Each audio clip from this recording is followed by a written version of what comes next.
Good morning and thank you for attending this webinar about sampling techniques for FTIR spectroscopy analysis. Today I'm going to talk about the two main techniques you're going to find within the FTIR spectroscopy. Before that, I'm going to give you a brief introduction of who we are as a company, myself, and also I'm going to do a brief FTIR theory overview. Then we're going to move in transmission. We're going to talk about the advantages and disadvantages, the common sample and applications, and the sample preparation techniques. Then we're going to do the same for reflectance.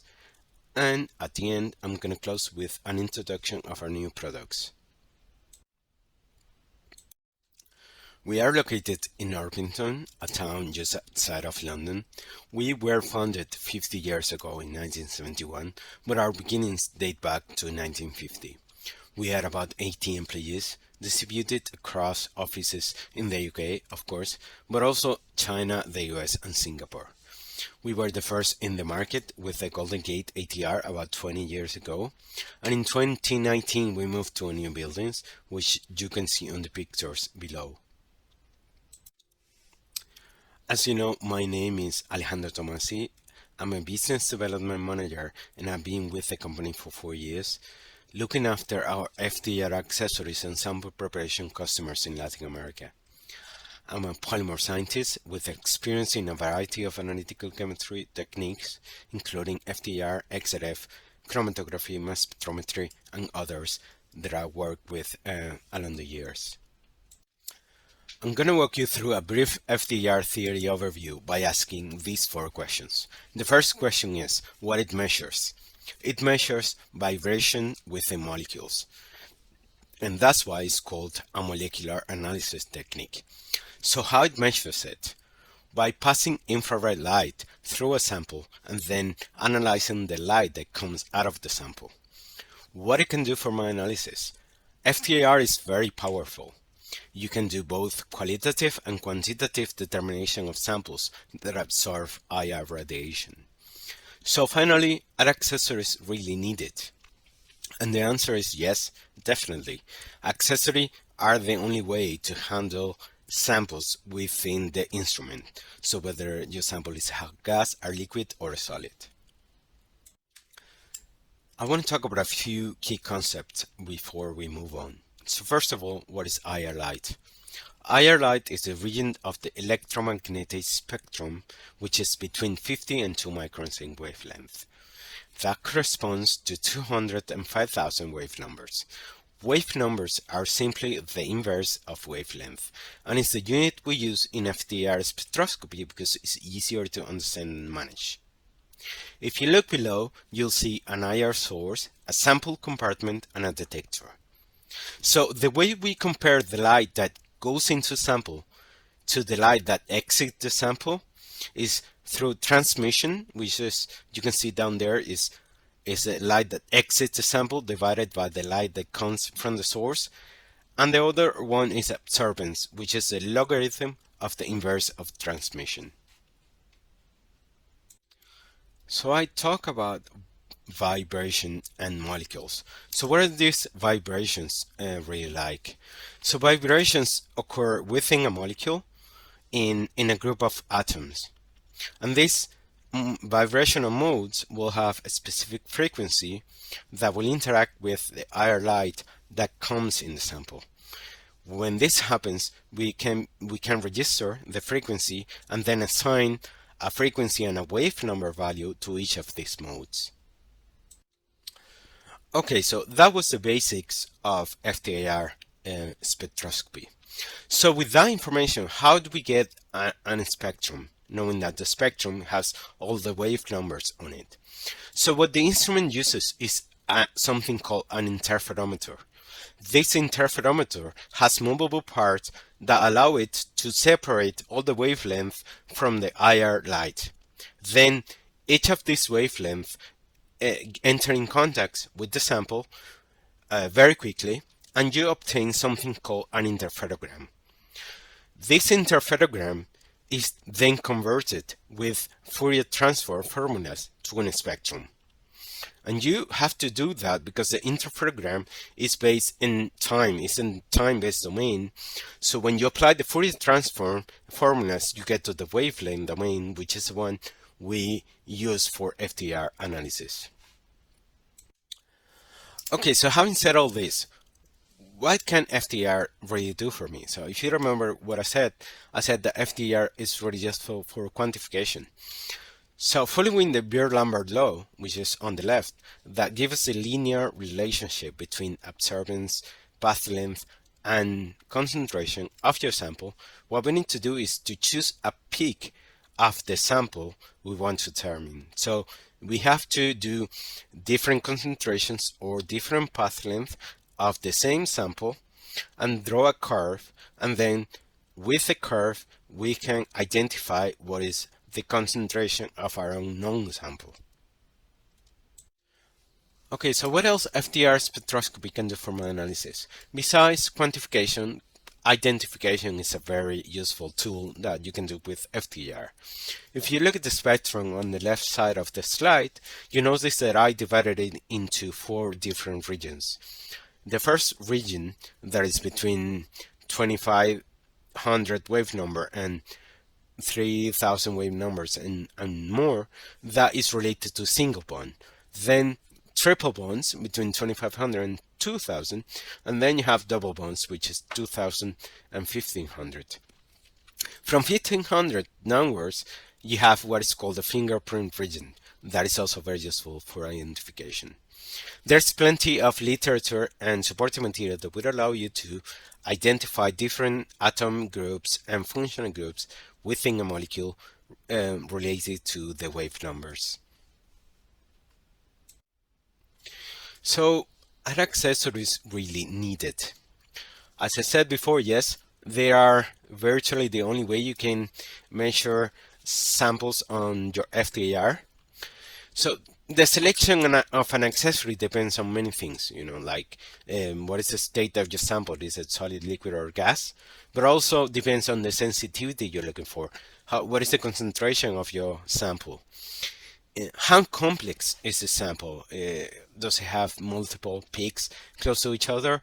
Then the throughput. How fast do you want to get the work done? And then measuring condition. Do you need to apply heating, cooling, or pressure to your analysis? So, yes, they are needed. And just repeating myself once more. So, if you look at these 2 options that we already talked about, the transmission and reflections. In transmission, you have transmission of solids, liquid, and gases. In solids, you have the options to prepare pellets and to prepare films. In the reflectance technique, you have 3 main techniques, which is ATR, specular reflectance, and diffuse reflectance. ATR will allow you to do solid and liquid as well. So let's begin with FTIR accessories transmission. Okay, so as I said, there are 2 main techniques in transmission of solid samples we can do. So we can do either KBR pellets, in which your sample will be a powder or can be grinded into a powder, and then that will be mixed with KBR, put in a dye, that dye goes into a press, then you make the pellet, and the pellet goes into a pellet holder, then you will put in your instrument. Or if you have a polymer film, that polymer can be melted using a filmmaker kit that applies pressure and temperature. That film goes into a film holder as well, and that in the instrument. So why KBR pellets? KBR pellets is probably the most popular transmission technique that everybody knows, and that is because it can be easily made. If you have a sample in a powder, you can make a pellet with KBR by applying by grinding and applying pressure, as I said. And then also because it's very flexible, you can control the concentration of your sample, so you will be able to do quantification with it.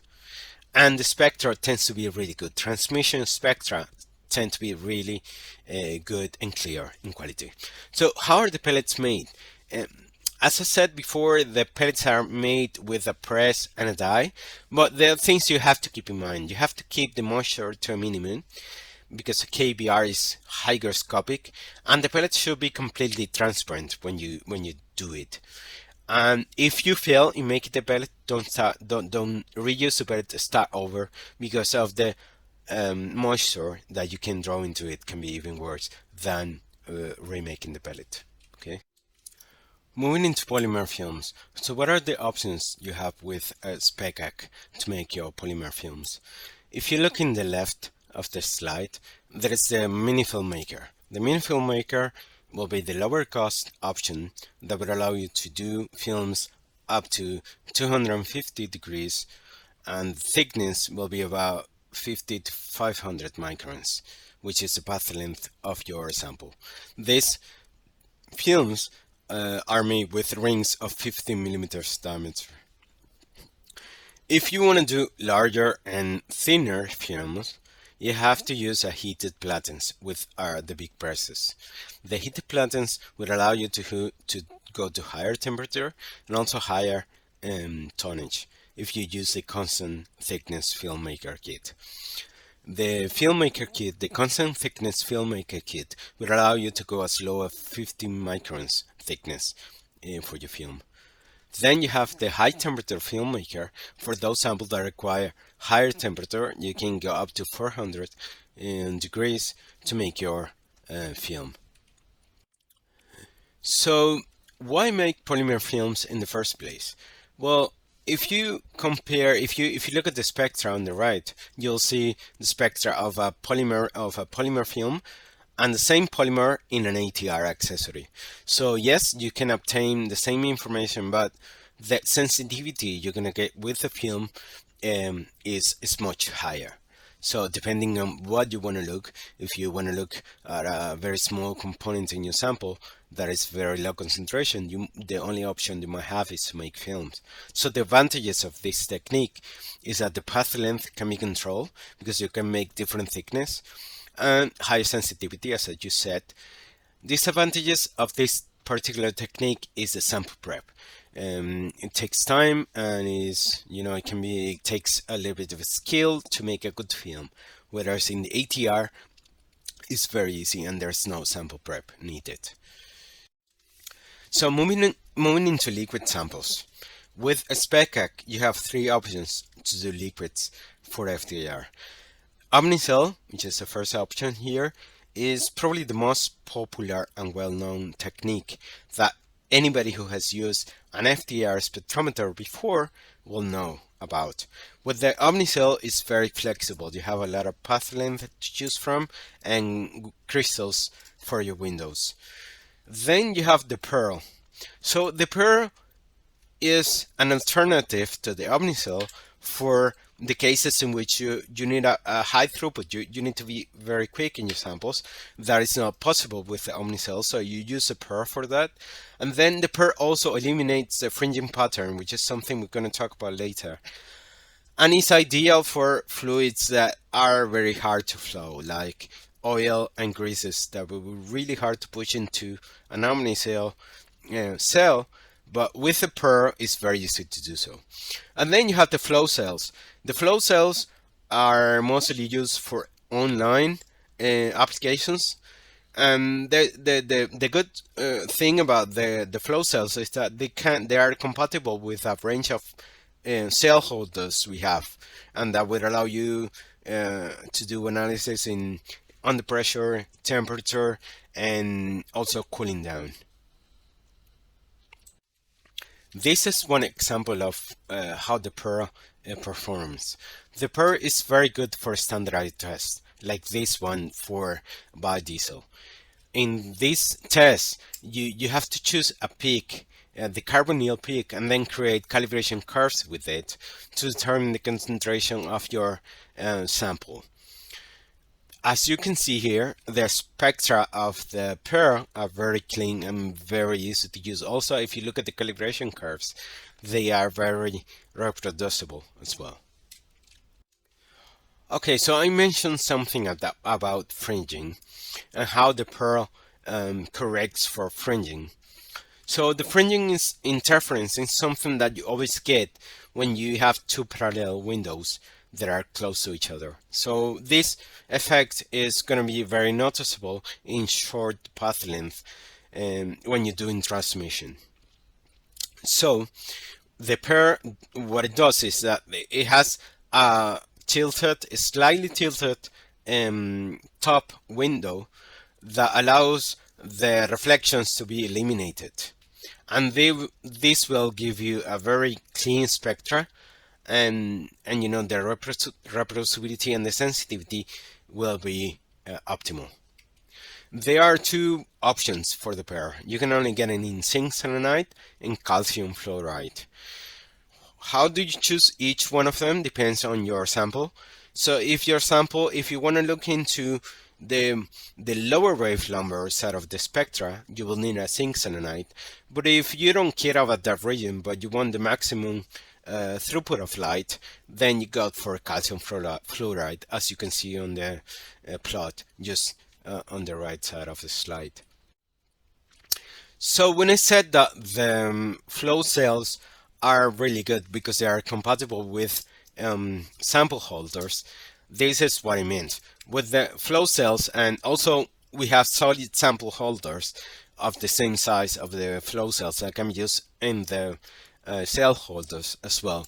The cell holders bring you flexibility you need. So if you need to apply cryogenic temperatures and heat up to 250 degrees, you will choose the variable temperature cell holder, which is on the right, and that also is useful for Raman UV fluorescence and FTIR, because we have a wide selection of crystals that you can use with the flow cells. Okay, so gases. So in gases, we have two main options. So either you do short path length or you do long path length. Short path length are the ones you see on the left side of the slide, which are the storm gas cells. These gas cells are very small. They are 10 centimeters long, and you can have the heated version of them as well. And this will allow you to do gas analysis if your gas, if the peak you're looking for is very intense, then you have to go for a shorter path length. But if your sample you're looking for is in a very low concentration, then you will have to go for a longer path length. And for this one, we have 4 options. Atmos gas cell is a long path length gas cell we offer. They were launched very recently, about 2 years ago, and we designed it with a throughput in mind. We wanted to be the most sensitive gas cell in the market. With this gas cell, you can get into the PPP levels if you require so. It's manufactured in nickel-coated aluminum body, and also the mirrors are gold-coated for maximum throughput. You would also have the option of heating up to 200 centigrade, and the pressure, the maximum pressure that you can apply is 125 psi. This is an application note we did with a 2.5 meters Atmos, a small one. We collected source from cars, different cars. We have different engine size, car age, and different engine temperature, as you can see on that table. We determine the concentration of carbon monoxide, nitric oxide, and ethylene. So you can see how the Atmos perform, how well the spectra can be collected, how it can be used with your specific application. If you have any question about this, please come back to me at the end, and I'm happy to answer. So last but not least, this is the last cell I'm going to talk to you about transmission. It's the high temperature, high pressure cell, and the cell operates in transmission mode, but also can be used in reflector mode if an additional kit is acquired with it. it can be heated up to 800 centigrade, and pressure can be used up to 1000 psi. There are three different sampling modes, which is transmission, as I already said, decomposition. So instead of it, if you look below, you can see that instead of the sail, there is a plate. In that plate, you can place your sample, and you can do decomposition of that sample and analyze the gases that come out of it. Then the specular reflectance mode, you need to have an additional base in which you have the mirrors that will allow you to manipulate the beam to achieve the reflection. There are four ports for the gases, either inlets or outlets. The windows are zinc selenide, and the common applications for this are catalysis and oxidation of materials, gas analysis, solid decomposition, solid and gas, high temperature analysis. So it's a very interesting accessory. Okay, so that was for transmission. So now we're gonna move on into reflectance, which is probably where most of the most famous technique is, which is the ATR. Okay, so I mentioned ATR, so we're gonna start with ATR. So ATR is probably one of the most well-known techniques in FTIR because it's very easy to use, virtually no training is needed, and the sample prep is virtually known. So with the ATR, what you need to understand that is just a crystal that reflects the light internally, but then a portion of light goes into the sample. This is called the evanescent wave. So if you look at the upper right side of the slide, you'll see that there is a wave that goes out of the crystal, and this is what penetrates into your sample. So you can have multi-reflections ATR or single reflection. And that, of course, if you have multi-reflections, you can have more effective path length in the end, because you're gonna have more of these tiny waves penetrating the sample. If you look in the table below, you see the depth of penetration for each of these crystals. But that will also depend on the refraction index of your sample. So depending on the type of sample you have in the crystal, then the evanescent wave will have different size. Okay, so let's move on to explain what an ATR spectra looks like. So an ATR spectra is very similar to a transmission spectrum, but the difference is that in a higher wave number, so higher energy, higher frequencies, you're going to have a non-linear relationship with ATR, and that is because of this formula down here. So the penetration depth depends on the light incidence angle. So that's why intensity in high wave numbers is lower in an ATR. This doesn't happen in transmission because all the light goes into perpendicular to the plane. So this is something, it's not, I mean, most of the time it's not something that to worry about, but you know, it's something that you need to bear in mind depending on your analysis. So as you might suspect by now, that ATR has many advantages to doing transmission. For once, there is no sample prep needed. The path length reproducibility is the best because the evanescent wave will have the same size always with the same sample and crystal. There will be no training needed. You know, there's no sample prep, so little training really needed. There will be no moisture problems because you don't have to make a KBR pellet. But then the disadvantages. So what happens when ATR they are not suitable for you? And that is when you have a sample in which you require higher sensitivity, so you need a different path length, and so you cannot do it with the ATR, so you can do that analysis. Also, the crystal selection is reduced. You only have diamond and zinc selenide and germanium to choose from, if you remember the table that I just showed in the last slide. Initial cost of the accessory is greater. So buying an accessory like this will be more expensive than preparing your pellets, if you do pellets, or if you do an omni cell, if you do liquids, also it's going to be cheaper to prepare. So then in the long run, depending on the volume of samples, you think to go for one or the other. So the Quest, specifically about the Quest. The Quest is the market leader in ATR. Is a very known accessory, so everybody recognizes it. Everybody that works with FTIR and works in in a lab. It's a very simple design and high quality at the same time. We have, as I said, four crystal options. We have two diamonds. One is extended range diamond, and the other one is anti-reflection diamond. And then you have zinc selenite and germanium as well. For the diamond, you will choose extended range if you want to look into far infrared, if you're interested. But most people go for the anti-reflection coated because that improves the throughput of the diamond crystal. Zinc selenite is a cheaper option, is low cost option, and then germanium is an option for those samples that are highly absorbent in IR, so you have very intense peaks.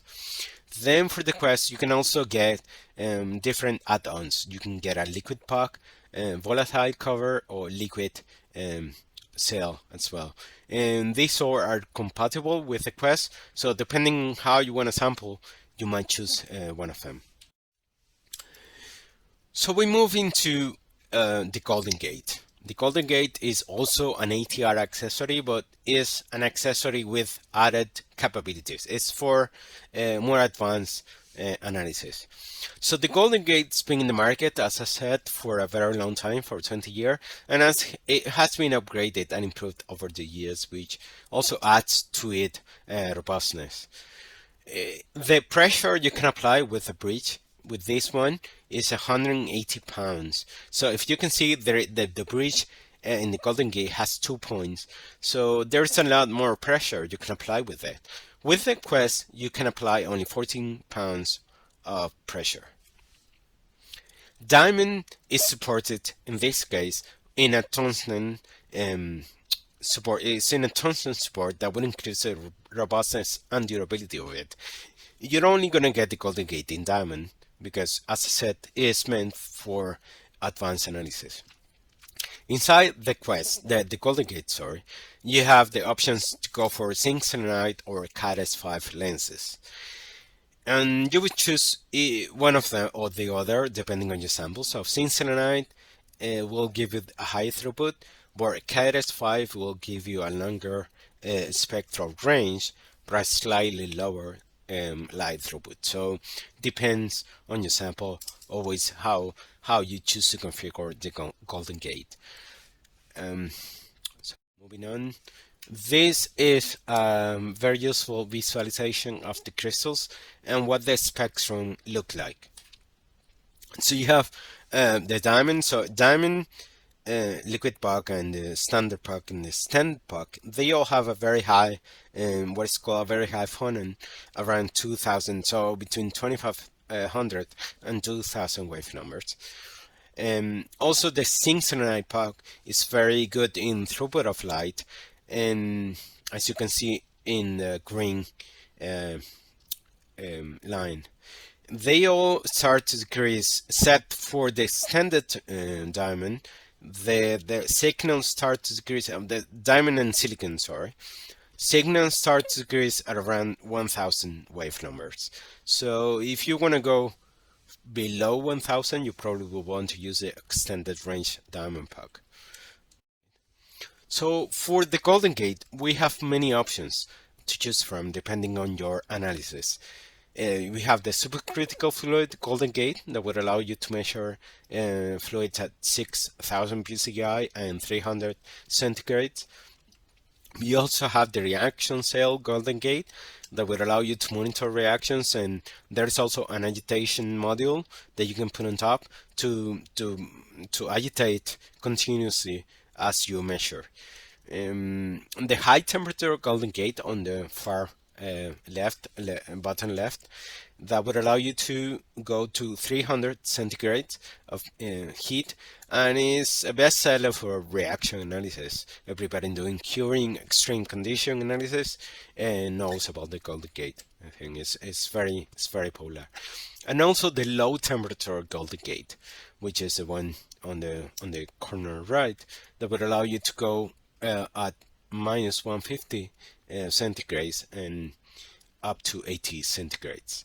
It can be cooled down with nitrogen, dry ice, salt solutions, and whatever your method is to cool down. So these are the top place options you have for the Golden Gate. If you look at this application note of the high temperature Golden Gate, we can see how it works. So for instance, this application specifically was looking at soil samples and what happened to them if you heat them up. So if you look at the region where the water absorbs, which is around 3500 wave numbers, you see how the peak decreases as you heat. But then if you look at the peaks on the right side, the peaks at 1000 wave numbers, for example, they increase because those peaks are related to the oxidation of your sample. So, this is a very good tool to monitor this kind of reactions, but the options and the possibilities are endless. One other thing is that the Golden Gate high temperature was also updated to a digital temperature controller, which is a blue device you see below. So that connects to a computer, and then you can control that via software to make everything more efficient and easier. If you remember, I mentioned what multi-bounce ATR were at the beginning. So Gateway is Specac multi-bounce ATR. This ATR has 5 reflections, and the crystals available are zinc selenide, germanium, and silicon. They all horizontal crystal that would allow for this multi-bounce, and you place a sample on it, and then you can do your analysis. This accessory is ideal for the applications in which you require higher sensitivity. So if a single bounce cannot deliver the sensitivity you want, then a Gateway will be a really good option. Also, the Gateway has different sampling methods that you can see on your right hand side. We have methods to heat up your sample. You can also flow liquid through with the through-tube plate. Also, you can do liquid and solid. So it's very flexible accessory as well. So in this final slide, I wanted to summarize the topic of crystals. So we talk a lot about crystals and what they do, how different they are, the variety of them. So crystals, choosing a crystal is something critical if you're going to do ATR, as well as the path length for sensitivity. Then the crystal is also very important because the crystal is the contact with your sample. So it has to be robust, it has to be compatible, and it has to be a crystal that would allow you to perform all the analysis you need, right? So this applies for transmission and ATR as well. So one thing is the spectral range of the crystal that you can see on the right side of the slide. But also, as I said, you need to bear in mind the compatibility, which is, relates to the toxicity and how robust the crystal is. If you look at, for instance, calcium fluoride is attacked by ammonia and salts and by nitric oxide, so you wouldn't be able to use those in your samples, but it's very strong and durable. Then diamond is the strongest of all, but then you have that big absorption peak between 1800 and 2700 wave numbers that you need to bear in mind. KBr is hygroscopic, as I said as well. It can be a big issue, but it has a fair thermomechanical resistance, as well as sodium chloride. sodium chloride is very similar to calcium to potassium bromide, and it's thermomechanical resistant, but it's soluble in water. Um, so you have to bear that in mind as well. Cat-5 is a very toxic material, so ideally you don't want to get in contact with it. Silicon is very strong. It will allow you to measure in the far IR if you need so, but you have to bear in mind that um, uh, some acids like nitric acid and also uh, fluoride, so hydrogen fluoride will also degrade. Zinc cyanide is toxic as well. Some people use them, but then the range of work is limited to a pH between 4 and 11. So this is a way to summarize the crystals that we have covered so far. So for reflectance, we also have two more types we haven't talked about. We have diffuse and specular reflectance. Specular reflection happens when you have a homogeneous surface and the incident light reflects in the same angle. So that's the specular reflectance. In diffuse reflectance, the opposite happens. So the light strikes the surface, but then because the surface is non-homogeneous, you can have reflections in all the angles, in many different angles, and that is called diffuse reflectance. We have accessories to measure both of them. I'm going to talk about them in a minute. So diffuse reflectance, ideal for catalysis and material characterization because they can, they can dig deep into those heterogeneities within a material. And then the specular is really good for coating analysis, air-liquid interface, like in surfactants. So if we move on with diffuse reflectance in detail, you see below that not only you have the accessory, which is called the selector, you also have the option to use an environmental chamber for your analysis to be used in high temperature and high pressure. So you can go up to 800 centigrade and 500 psi of pressure if you need to analyze your sample in such conditions. In specular reflectance, we offer the grazing angle accessory, which allows you to move the mirrors from 8 to 80 degrees, so you can manipulate the incidence angle. The applications that are commonly used with this accessory are polymer films, air-liquid interfaces such as surfactants, coating characterization, and thickness determination. It is a non-destructive analysis. Okay, so I'm gonna briefly touch on a couple of solutions we have for microscopy. So one of them is the diamond compression cell that you can see on your right. So diamond compression cell fits into microscopes, and they are really useful because they apply a very high pressure with that diamond crystal in the middle, so you can achieve very good throughput of light with it. If you're going to use the diamond compression cell in a spectrometer, so not in a microscope, we can do so with a microfocus accessory. You can see in the right corner of the slide. Okay, so we have as well another solution for microscopy, which is called the sobre IR. This accessory will allow you to analyze within a sample. So for instance, for this one is a microplastic, the one on your bottom right. And with that one, you can now navigate within the sample and determine what the spectrum is of a certain area.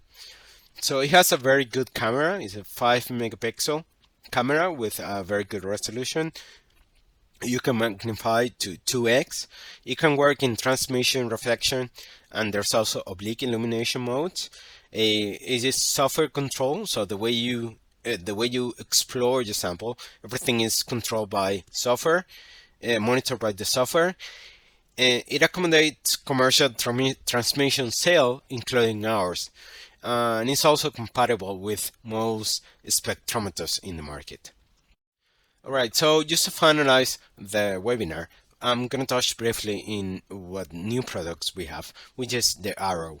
So the Arrow is a product we launched last year, and this would allow you to do sampling away from your spectrometer. It's based on a silicon chip. It's a silicon low-cost chip that is inside the slide, and the cap is also airtight, so the cap will allow for volatiles not to escape. So it's a very good option if you want to do remote sampling and then take it to your instrument. The puck, as you can see on the right bottom side, is the same shape as in the Quest. So the puck is also compatible with the Quest. If you already have a Quest, then you can buy a kit, an arrow kit, and use it with your Quest. Okay. The idea with this one is that the spectrum is taken once with one slide, and then you can bring several slides without doing background correction, and that increases the throughput of the technique.